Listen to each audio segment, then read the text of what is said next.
حضرت امام مالک کہتے ہیں میں غریب کا بیٹا تھا۔ اکثر دین پڑھنے والے غریبوں کے بیٹے ہوتے ہیں۔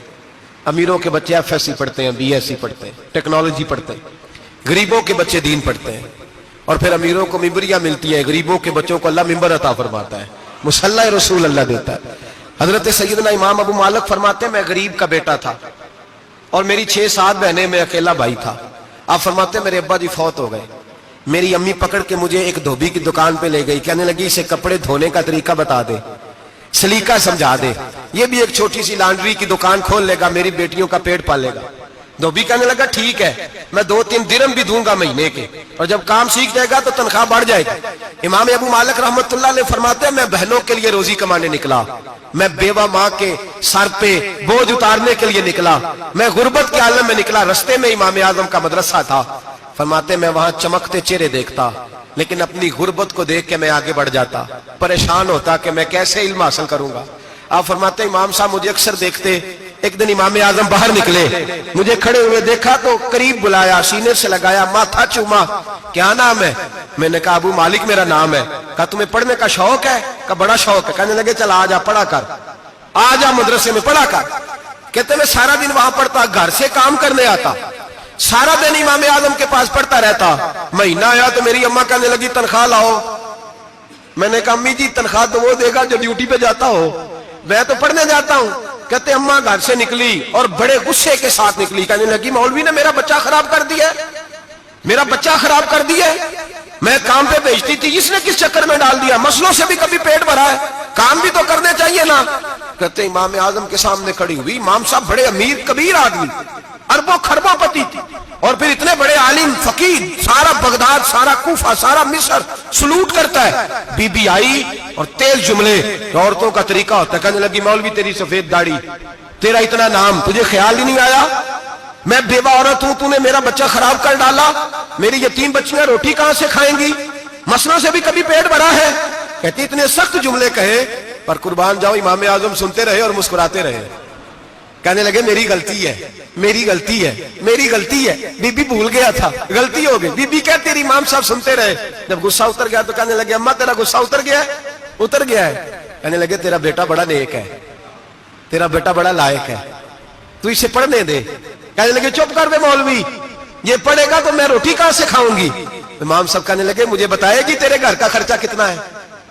اس نے ایک لفظ تو ہے 3 دینار کا، ایک روایت ایسی بھی لکھی ہے بزرگوں نے، کہنے لگی 40 درہم ہے، اور اماں کہتی میں نے جان بوجھ کے زیادہ بتائے، حالانکہ میں کناب کا خرچہ کرتی تھی، لیکن جب کھلا ڈلا کرے تو وہ والا خرچہ بتایا۔ میں نے کہا 40 درہم خرچہ ہے، تو دے گا؟ تو کہتے امام اعظم کہنے لگے اماں تجھے لینے نہیں آنا پڑے گا، پہلی سے پہلے تیرے گھر میں پہنچ جایا کریں گے، یکم سے پہلے آئیں گے۔ او بھائیو کہاں استاد ملتے ہیں، کہاں استاد ملتے ہیں، کہاں وہ لوگ ملتے ہیں جو دعائیں مانگتے، التجائے کرتے، پیار کرتے۔ گزر گیا وہ دور، اب تو سوٹ لینے کا دور ہے، مٹھائیاں لینے کا دور ہے، ہاتھ ڈلوانے کا دور آیا ہے۔ اب کون پوچھتا ہے؟ اب تو پوچھتے ہیں تو میرے لیے کیا لایا ہے۔ حضرت سیدنا امام اعظم ابو حنیفہ رحمت اللہ علیہ 1 دن نہیں، 2 دن نہیں، 4 دن نہیں، 5 مہینے نہیں، 20 سال تک، کہنا آسان، بولنا آسان، سننا آسان، 20 سال تک امام ابو مالک کے گھر میں خرچہ دیتے رہے، وہ پڑھتے رہے۔ اماں کہنے لگی تو میرے بیٹے کو لگا تو لیا ہے تو پڑھ کے بنے گا کیا؟ حضرت امام اعظم فرمانے لگے بادشاہوں کے تخت پر بیٹھ کر بادشاہوں کے ساتھ کھانے کھایا کرے گا، ان کے ساتھ بیٹھ کے حلوہ کھائے گا، وقت آئے گا تو دیکھے گی۔ کہتے ہیں میرے امام انتقال کر گئے، وقت بیت گیا، ہارون رشید نے مجھے بلایا بغداد میں اور کہا میں آپ کو چیف جسٹس بنانے لگا ہوں۔ کہتے ہیں میں خوشی سے سجدے کرنے لگا، میں چیف جسٹس بنا۔ میں نے اپنی اماں کو خط لکھا کہ اماں بغداد آ جا، تیرے بیٹے کو اللہ نے بڑی شان عطا کر دی ہے۔ فرماتے ہیں ہارون رشید کی بیوی بڑی اولیاء کی، علماء کی بڑی فرما بردار تھی، محبت کرنے والی تھی، اس نے حلوہ بنا کے بھیجا، کھانا بنا کے بھیجا۔ ہارون رشید تخت پہ بیٹھ کے کھانے لگا تو کہنے لگا امام صاحب آپ بھی یہیں آ جائیں میرے ساتھ۔ کہتے ایک کونے میں وہ بیٹھ گیا، ایک میں بیٹھ گیا، بیچ میں کھانا رکھ لیا۔ اتنی دیر میں میری اماں بھی پہنچ گئی، 2 لقمے کھائے تھے کہ اماں آ گئی۔ جب اماں نے مجھے تخت پہ بیٹھے دیکھا، ایک یتیم، ایک لاوارث، ایک بن باپ کا بچہ، وہ کل تک جو بہنوں کے لیے 4 دینار نہیں لا سکتا تھا، تخت پہ بیٹھ کے جب روٹی کھاتے دیکھا تو اماں تڑپ گئی، روئی، چیخیں ماری۔ میں نے کہا اماں کیا ہوا؟ کہنے لگی بیٹا مجھے تیرا استاد یاد آ گیا ہے، اس نے کئی سال پہلے کہا تھا اسے دین کا علم پڑھنے دے، اسے فقیہ بننے دے، یہ بہت آگے جائے گا۔ دیکھ آج اللہ نے تجھے کتنی شان عطا کی ہے۔ کہا بیٹا یہ کمال تیرا نہیں، یہ امام اعظم ابو حنیفہ کا کمال ہے، یہ ان کا کمال ہے جنہوں نے تمہیں یہاں تک پہنچایا۔ میرے بھائی اپنی پوری زندگی حضرت امام اعظم ابو حنیفہ نے، آج تو اساتذہ کرام، اساتذہ مجھ سے ایک ٹیچر کہنے لگے حضرت جی دل نہیں لگتا، بے سکونی سی ہے، کچھ بتلائیں۔ تو میں نے کہا کلاس میں کوئی یتیم بچہ ڈھونڈ لیں، کوئی لاوارث بچہ ڈھونڈیں، اس کی وردی اپنے ذمے لے لیں، کتابیں اپنے ذمے لے لیں، اس کا خرچہ اپنے ذمے لے لیں، روز جیب میں ٹافیاں ڈال کے جایا کرے کہ غریب کو دینی ہے، پر میں 2 مہینے یہ والا وظیفہ بھی پڑھ کے دیکھے، اللہ آپ کو سکون عطا کرے گا۔ یہ بھی کہنے لگے بڑی ٹھنڈک ہوئی ہے، بڑا سکون ملا ہے، بڑی تابعداری۔ میں نے کہا آپ لفظوں سے سکون چاہتے ہیں، وہ لوگ خدمت کر کے سکون لیتے۔ کوفے کا ایک امیر آدمی تھا، پھر غریب ہو گیا۔ غریب، غربت بڑی پریشانی ہے، بڑی پریشانی، بڑی آزمائش۔ غریب بیوقوف اس لیے ہوتا ہے کہ اس کی جیب میں پیسے نہیں ہوتے، غریب مجبور اس لیے ہوتا ہے کہ اس کے پاس ہوتا کچھ نہیں نا، تو ساری آزمائشیں کٹھی آ جاتی۔ غریب آدمی تھا، محنت مزدوری کرتا لیکن پوری نہ ہوتی۔ وہ کہتا ایک دن گلی میں ککڑی بیچنے والا آیا، تو میری ایک بیٹی تھی چھوٹی سی، باقی بچے بڑے تھے، چھوٹی ضد کرنے لگی، کہنے لگی ککڑی کھانی ہے، ککڑی۔ کہتے میں پریشان ہو گیا، دل ٹوٹ گیا، بیٹی نے سوال کیا ہے۔ فرماتے میں نے سوچا کس کے پاس جاؤں، کسی اور کے پاس مجھے سمجھ نہ آیا، میں سیدھا امام اعظم کے پاس چلا گیا۔ یہ شخص ہے جو مجھے دے گا بھی اور میرا پردہ بھی رکھے گا، مجھے دے گا بھی اور میرا، بولیے، میرا یہ پردہ بھی رکھے گا، یہ رسوا نہیں کرے گا، یہ فوٹو نہیں کھچائے گا، یہ فوٹو کھچا کے پہلے دن فیس بک پہ نہیں لگائے گا کہ میں غریبوں میں تھیلے بانٹ رہا ہوں، یہ اسی وقت اخبار والوں کو نہیں بلائے گا ایک تھیلا اور 6 اخباروں میں تصویریں، یہ اس طرح نہیں خیرات دے گا۔ حضرت امام اعظم کے پاس گیا تو فرماتے رش بہت زیادہ تھا، میں امام صاحب سے بات ہی نہ کر سکا، واپس آ گیا۔ امام صاحب نے بندہ بھیجا، فرمایا پتہ کر یہ بندہ کسی ضرورت کے لیے آیا تھا، رش کی وجہ سے بات نہیں کر پایا۔ کہتے واپس میرے پیچھے بندہ بھیجا، وہ میرے گھر تک آیا، گھر آ کے اس کو حالات کا پتہ چل گیا، واپس گیا۔ کہتے ہیں 3 تھیلیاں اشرفیوں کی بھر کے امام اعظم لائے اور خود آئے اور رات کے اندھیرے میں آئے اور مجھے تھیلیاں دے کے نا تو میرے آگے ہاتھ باندھ دیے۔ میں نے کہا حضور ہاتھ کیوں باندھتے ہیں؟ آپ فرمانے لگے یار دکھ اس بات کا ہے کہ تو میرا پڑوسی تھا اور تیری غربت کا مجھے پتہ ہی نہیں چلا، تو میرے علاقے کا تھا اور میں نے سوچا ہی نہیں، میرا اپنا تھا مجھے خیال ہی نہیں آیا۔ فرمایا معاف کر دے، میری شکایت نہ کرنا کہ یہ میری طرف توجہ نہیں کرتا۔ علم بھی تھا، عمل کا نور بھی تھا، تقوی کا حسن بھی تھا، غریب کی مدد کا جذبہ بھی تھا۔ آج لوگوں پر مال کا فتنہ سوار ہوتا ہے، سب پر نہیں لیکن زیادہ لوگوں پر۔ جیسے جیسے مال آتا جاتا ہے ویسے ویسے عقل بھی آتی جاتی ہے، ویسے ویسے سیانے بھی ہوتے جاتے ہیں۔ کہتے ہیں وہ بھی کمائے وہ بھی کرے، میں تو ٹیکنیکلی بڑا ہوں، میں عقل مندی، میں نے بڑی نہ بہن کی فکر رہتی ہے، نہ بھانجوں کی فکر رہتی ہے، نہ رشتہ دار کی فکر رہتی ہے، نہ دائیں بائیں کچھ دیکھتے ہیں۔ لوگ جیسے جیسے پاورفل ہوتے جاتے ہٹتے جاتے، کٹتے جاتے، امیروں سے گرانے لگتے جاتے، آگے کی طرف دیکھتے جاتے۔ امام اعظم ابو حنیفہ رحمۃ اللہ علیہ نے ساری زندگی پیار کیا، محبت بانٹی، علم، فقاہت، تقوی، روشنی۔ آج لوگوں کو علم ہوتا ہے پر علم کا نور نہیں ہوتا، ہمیں بہت ساری باتوں کا پتہ ہوتا ہے پر وہ باتیں ہمارے لفظوں میں ہوتی ہیں، ہم اس کے حسن سے آگاہ۔ اور اگر میں یہ کہہ دوں کہ ہمیں ان باتوں پر یقین کامل نہیں ہوتا، کہہ رہے ہوتے ہیں، ہم سمجھتے ہیں، بڑی باتیں کرتے ہیں، لیکن ان باتوں کے پیچھے جو عمل کا جذبہ ہے وہ پھیکا ہوتا ہے۔ امام اعظم ابو حنیفہ رحمۃ اللہ تعالیٰ علیہ جتنے بڑے عالم تھے اتنا ہی بڑا خوف تھا اللہ کا دل میں، اتنا ہی بڑا خوف تھا۔ ایک آدمی کہتا ہے میں نے امام صاحب سے مسئلہ پوچھنا تھا، میں نے عشاء کی نماز امام صاحب کے پیچھے پڑھی، کتنی لوگ باتیں سنتے ہیں، اس کا اثر کتنا لیتے ہیں، لیکن امام صاحب رحمۃ اللہ علیہ کا طریقہ کیا تھا؟ کہتے میں نے امام صاحب کے ساتھ نماز پڑھی مسجد میں، تو قاری صاحب نے قرآن پڑھا، اذا زلزلت الارض زلزالہا واخرجت الارض اثقالہا، فرماتے ہیں آخری 2 آیتیں پڑھی، فمن یعمل مثقال ذرۃ خیرا یرہ ومن یعمل مثقال ذرۃ شرا یرہ۔ اللہ فرماتے ہیں میں قیامت کے دن تیرے ذرے ذرے کا حساب کروں گا، ذرہ برابر نیکی ہوئی تو تیرے سامنے آئی، ذرہ برابر گناہ ہوا تو تیرے کس کے برابر؟ جی وہ کتنا ہوتا ہے؟ ریت کا 1 ذرہ، اس کے برابر بھی گناہ ہوا تو تیرے سامنے، یہ اللہ کہہ دیا ہے، تو ایسا انشاءاللہ ہو کے رہے گا۔ اللہ ایک دفعہ دکھائے گا، دعا فرمائے اللہ ہمیں معافی عطا فرمائے، اللہ ہم سے درگزر فرمائے، اللہ ہمیں بخشے ہوئوں میں شامل فرمائے۔ یہ آیت امام صاحب نے سنی تو کہتے ہیں میں نمازی سارے چلے گئے تو امام صاحب بیٹھے اور یوں نہ اپنی داڑھی پکڑ لی, چراغ ٹمٹما رہا, کہتے ہیں داڑھی پکڑ لی اور امام صاحب بیٹھے. میں نے کہا کہ کسی محویت کے عالم میں ہے, سوچ میں, چلے میں تھوڑی دیر میں آتا ہوں. کہتے ہیں میں 2 گھنٹے کے بعد آیا تو امام صاحب ویسے بیٹھے ہیں داڑھی پکڑی ہوئی. میں نے کہا ٹھہر کے آتا ہوں. میں پھر 1-1.5 گھنٹے کے بعد گیا تو ویسے ہی بیٹھے. کہتے ہیں تہجد کا وقت ہو گیا, میں مسجد میں گیا تو چراغ ٹمٹمانے لگا, ختم ہونے کے قریب آ گیا. امام صاحب بیٹھے, اب میں نے دیکھا کہ آنکھیں آنسوؤں سے بھری ہوئی ہیں اور اپنی داڑھی پکڑ کے کھینچ رہے ہیں اور کہتے ہیں یا اللہ تو اگر ذرے ذرے کا حساب لے گا تو ابو حنیفہ تو الجھ جائے گا. اے اللہ تو ذرے ذرے کے بارے میں پوچھے گا تو میں تو نہیں جواب دے سکتا. خدا بندہ اس طرح کر, میرے ان سفید بالوں پہ رحم کھا. اے اللہ میرے بڑھاپے پہ مہربانی فرما, مجھ سے نہ ذرے ذرے کا پوچھنا, میں بڑا کمزور ہوں, میں نہیں جواب دے سکتا. مولا مجھ سے درگزر والا معاملہ کر. کہتے تڑپ رہے امام صاحب. فجر کی اذان ہوئی تو امام صاحب نے دائیں بائیں دیکھا, میں پیچھے کھڑا تھا. میں نے کہا حضور ساری رات ہی گزر گئی, آپ ایک آیت سن کے پریشان رہے اور میں روزانہ 20 تقریریں سنتا ہوں, درجنوں حدیثیں سنتا ہوں, مجھے تو اثر نہیں ہوتا. آپ فرمانے لگے مجھے تیرے معاملے کا نہیں پتا, لیکن مجھے اگر تو نے دیکھ لیا ہے تو کسی کے ساتھ ذکر نہ کرنا مجھے. اور فرمانے لگے پھر تو نیک آدمی ہوگا, تجھے نہیں خیال آتا, تو میں تو جانتا ہوں من آنم کے من دانم, پتہ سارا ہے سردار دو کی تیانا, میں تو جانتا ہوں نا, مجھے خبر ہے, لہٰذا میں نہیں حساب دے سکتا, تیرا نہیں مجھے پتا. جتنا میرے بھائی علم زیادہ اتنا خوف بھی. حضرت عبداللہ ابن مسعود فرماتے ہیں زیادہ باتیں کرنے والا عالم نہیں ہوتا, اللہ سے زیادہ ڈر جانے والا عالم ہوتا ہے. جو آدمی لمبی چوڑی گفتگو کرے وہ فقیہ نہیں, وہ اللہ سے ڈرنے والا نہیں, بلکہ جس کو وہ بات کرے تو تھوڑی کرے, ڈر کے کرے, خوف کے ساتھ کرے. اللہ کی خشیت جس کے دل میں ہو وہ بڑا عالم ہوتا ہے. حضرت امام اعظم ابو حنیفہ رحمت اللہ علیہ مالدار تھے اور اپنے مال میں سے حصے نکالتے تھے. امام صاحب فرمایا کرتے تھے میں نے چند 1000 درہم رکھ دیے. حضور کس لیے؟ فرمایا لوگوں کو قرضہ دینے کے لیے. نبی پاک صلی اللہ علیہ وسلم نے فرمایا قرضہ لینے والے کو منع کیا ہے, فرمایا قرضہ ایک قید ہے, بغیر مجبوری کے نہ لینا.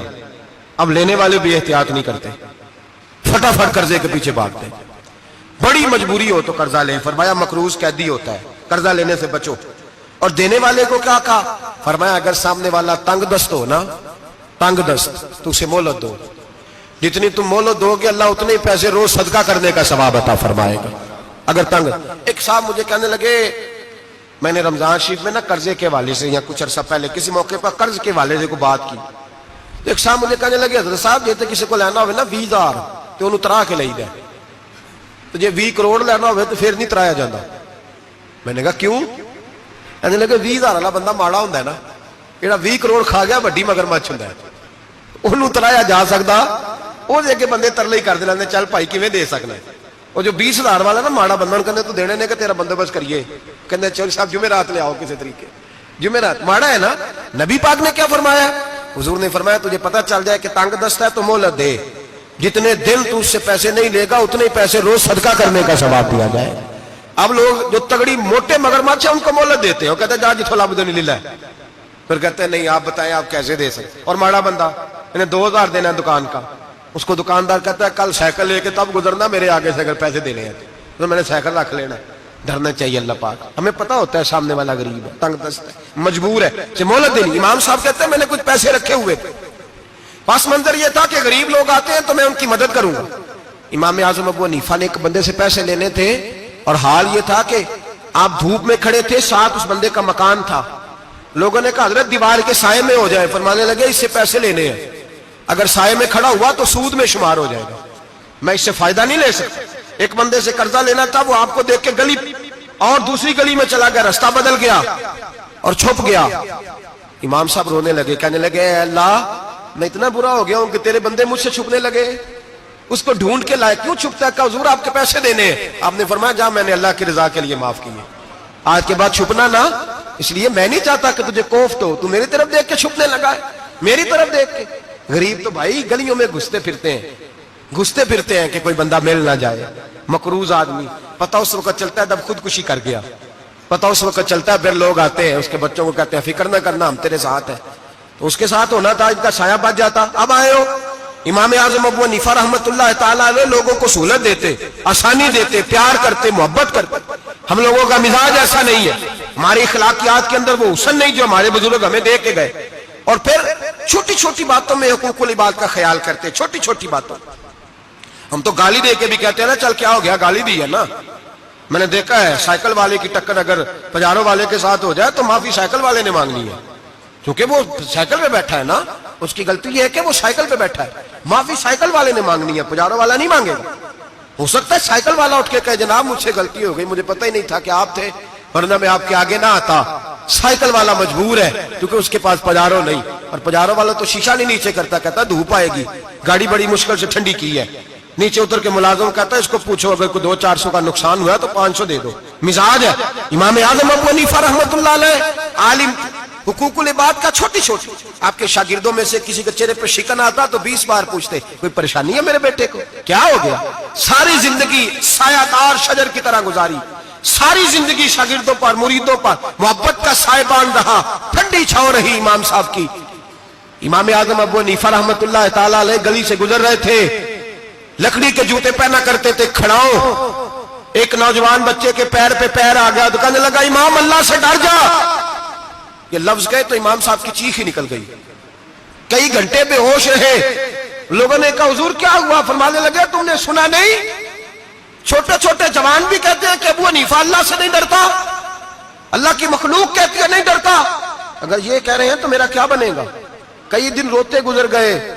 لوگ اس بچے کو لائے, آگے کہنے لگا حضور آپ تو پریشان ہو گئے, میں نے تو محاورتاً کہا تھا, محاورتاً کہا تھا کہ آپ اللہ سے نہیں ڈرتے. فرمانے لگے بیٹے مجھے محاوروں کا نہیں پتا, جب رب کے خوف کا نام آتا ہے تو جملے سیدھے میرے دل سے جا کے ٹکراتے, سیدھے دل سے جا کے ٹکراتے. گلی سے گزر رہے, لکڑی کے جوتے پہنے, کھڑاؤں, بارش ہے, کیچڑ ہے. ایک دیوار کے قریب سے گزرے تو تھوڑا سا کیچڑ اڑ کے نا تو دیوار پہ پڑ گیا. یہاں ٹرالی والا ساری دیوار توڑ جاتا ہے اور کہتا ہے چلو میں نے کون سا جان بوجھ کے کیا ہے.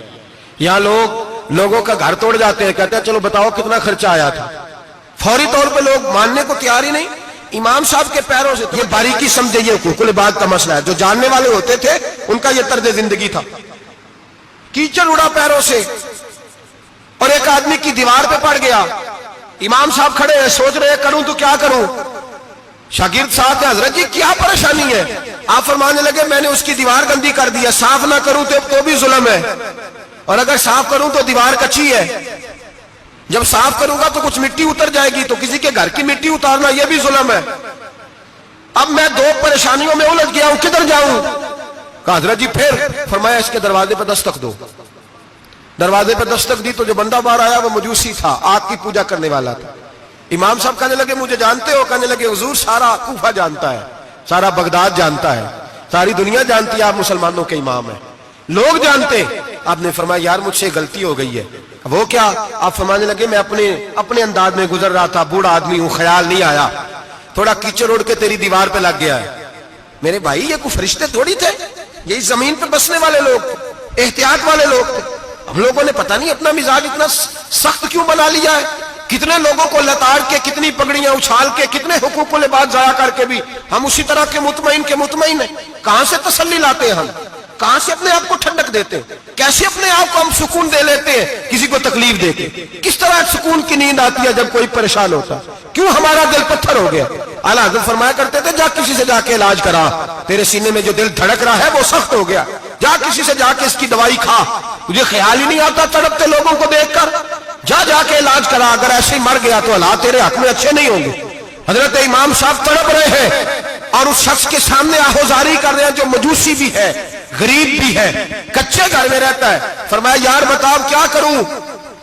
امام صاحب باتیں کر رہے ہیں تو وہ آدمی حیرت میں کھو گیا, کبھی دیوار دیکھتا, کبھی اپنا آپ دیکھتا, کبھی امام صاحب کو دیکھتا, دائیں بائیں دیکھتا, پسینے آنے لگے, پتہ نہیں کیا سوچوں کا مد و جزر چلنے لگا, کہاں بات گئی, کہاں تک اس کی سوچ گئی, کہاں پلٹ کے آئی.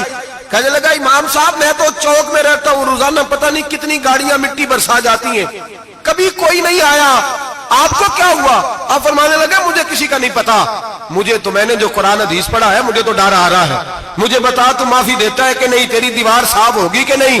کہنے لگا حضور دیوار کو چھوڑے, پہلے کلمہ پڑھائے, میرا دل تو صاف کر دے. کہنے لگا اتنا میٹھا دین, اتنا پیارا دین, اتنا خوبصورت دین کہ غریب کی دیوار پر کیچڑ لگ جائے اور آپ کو اتنی تکلیف ہو, میں اس دین سے دور کیوں ہوں. یہاں روز یورپ کہتا ہے کہ مسلمان جھوٹی شادیاں کرتے ہیں, دنگا فساد کرتے ہیں, نیشنلٹی لینے کے لیے جھوٹ بولتے ہیں, جانے کس کس قسم کے لوگ پاپڑ بیلتے ہیں، کس کس طرح اپنا ایمان بیچتے ہیں، کیا انداز ہم اختیار کرتے ہیں۔ ہمارے کردار نے لوگوں کو مذہب اور دین کا باغی بنا دیا۔ ہمارے بزرگوں کا طریقہ یہ تھا کہ چھوٹی چھوٹی باتوں کا خیال کرتے، چھوٹی چھوٹی باتوں کا۔ بہت بڑے عالم تھے، یہ ساری نیکیاں تو ان کی سماجی تھی، فلاحی تھی، ان کی معاشرت کی نیکیاں تھی، دنیا داری، لیکن جو ان کا باقی کا معاملہ تھا، 4 لوگ ایسے ہیں جو ہمیشہ قرآن پاک ایک رات میں پڑھا کرتے تھے۔ ان میں پہلا نام حضرت عثمان غنی کا ہے، پورا قرآن پاک۔ دوسرا مولا علی شیر خدا کا ہے۔ تیسرا حضرت سعید بن جبیر کا ہے۔ چوتھے امام اعظم ابو حنیفہ ہیں جو ایک رات میں پورا قرآن پاک پڑھ دیا کرتے۔ جس جگہ امام اعظم کی قبر بنی ہوئی ہے نا، اعظمیہ ایک محلہ ہے بغداد کا، اس کا نام ہی اعظمیہ، امام صاحب کے نام، جہاں قبر بنی ہوئی ہے، وہاں بیٹھ کے امام اعظم ابو حنیفہ نے 60 مرتبہ قرآن پاک ختم کیا، خود پڑھا، خود فرمایا یہاں میں نے دفن ہونا ہے۔ اس جگہ 60 قرآن پاک پڑھے۔ رمضان کا مہینہ آتا تھا تو امام صاحب ایک قرآن پاک دن میں پڑھتے تھے، ایک رات کو پڑھا کرتے تھے، ایک قرآن پاک سنایا کرتے تھے۔ امام صاحب رحمۃ اللہ علیہ ساری رات نفل پڑھتے۔ لوگ کہتے ہیں کہ امام صاحب کی رات نماز کے لیے کھڑے ہوتے تو ایک رکعت میں 15 سپارے پڑھتے، تو لوگ کہتے تھے یہ ابو حنیفہ نہیں، یہ تو کسی نے پلر کھڑا کر دیا، یہ تو کوئی ستون ہے، رکوع ہی نہیں کرتا، پورے 15 سپارے۔ یہاں تو ابھی تراویح آئیں گی، لوگ پہلے سے کہنے لگ گئے بڑی گرمیوں کے روزے، بڑی گرمیوں کے روزے، اور آ تو لینے دے بھائی، پہنچ تو لینے دے رمضان شریف کو، اللہ بڑا مہربان ہے، ہر چیز کو بدلنے پہ قادر ہے۔ پہلے سے لوگ تیاری کر رہے ہیں، مسجدیں ڈھونڈیں گے جائے اسی اچھا ہو، قرآن جلدی پڑھا جائے، ڈھونڈ کے۔ امام صاحب رحمۃ اللہ تعالیٰ علیہ، اور میں اکثر کہا کرتا ہوں، میں کہتا ہوں تو تراویح میں کھڑا نہیں ہوتا، پاسپورٹ کے دفتر کھڑا ہو جاتا ہے 2 گھنٹے، شناختی کارڈ کے دفتر تو 3 گھنٹے کھڑا ہو لیتا ہے۔ یہ تیرا ظلم ہے اپنی ذات کے ساتھ کہ تجھے قرآن کے لیے کھڑا نہیں ہوا جاتا، دنیا داری کے لیے کھڑا۔ وہ پروجیکٹر کرانے جائے تو چاہے تجھے 4 گھنٹے لائن میں کھڑا ہونا پڑے، وہاں تو کھڑا ہو لیتا ہے۔ اللہ سے ڈر، اپنی تھوڑی سی دنیا داری کے لیے سارا کچھ کر لیتا ہے۔ حضرت امام صاحب رحمۃ اللہ تعالیٰ علیہ تقویٰ اور طہارت کے پہاڑ 55 حج کیے امام اعظم نے۔ کتنے؟ 55 حج فرمائے۔ آج ایک مشقت والا کام ہے، جدوجہد والا کام ہے، جوان بھی تھک جاتے ہیں، کہتے ہیں بڑا مشکل ہے جی، اور یہ جتنا مرضی آسان ہو گیا قیامت تک اس نے مشکل ہی رہنا ہے، اس لیے کہ یہ ایک مجاہدہ ہے۔ 55 حج کیے۔ آخری حج پہ گئے تو کعبے کے مجاور کو کہنے لگے ذرا کھول نہیں دیتے کعبے کا دروازہ، میرا اندر جانے کو دل کرتا ہے۔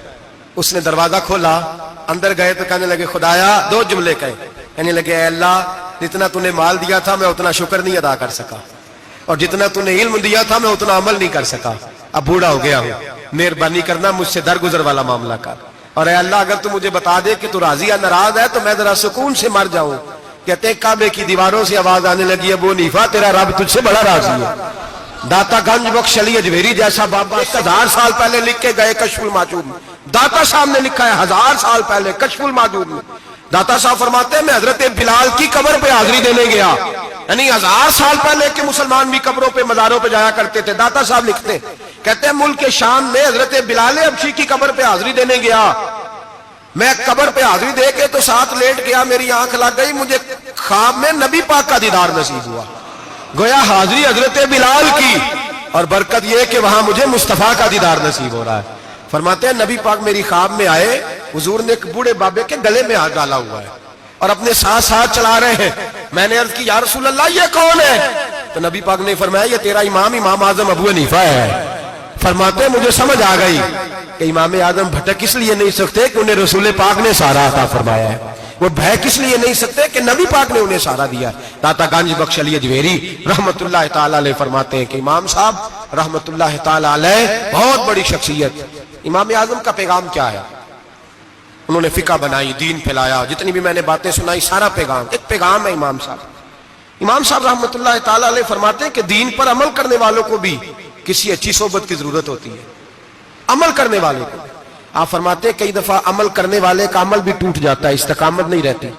فرماتے ہیں اچھی صحبتیں تلاش کرو، ان کے پاس بیٹھا کرو، ورنہ ہو سکتا ہے جو عمل تم کر رہے ہو اس میں کمی آ جائے۔ جتنا نیک لوگوں سے رابطہ زیادہ رہتا ہے انسان کا دین پر عمل زیادہ رہتا ہے، جتنا نیک لوگوں سے پیچھے ہٹتا ہے اتنا دین سے۔ آپ فرمایا کرتے تھے اگر 2 سال نہ ہوتے جو میں نے امام جعفر صادق کی صحبت میں گزارے، ابو حنیفہ ہلاک ہو جاتا۔ اپنے آپ کو رب کریم کے بندوں کے ساتھ لگا کے رکھے، جوڑ کے رکھیں، اگر ہمارا رب کریم کے بندوں سے رشتہ رہے گا تو قرآن و سنت سے رشتہ رہے گا. اللہ تعالی ہمیں ان بزرگوں کے نقوش سیرت پر عمل کی توفیق عطا کرے. آخر دعوانا ان الحمدللہ رب العالمین.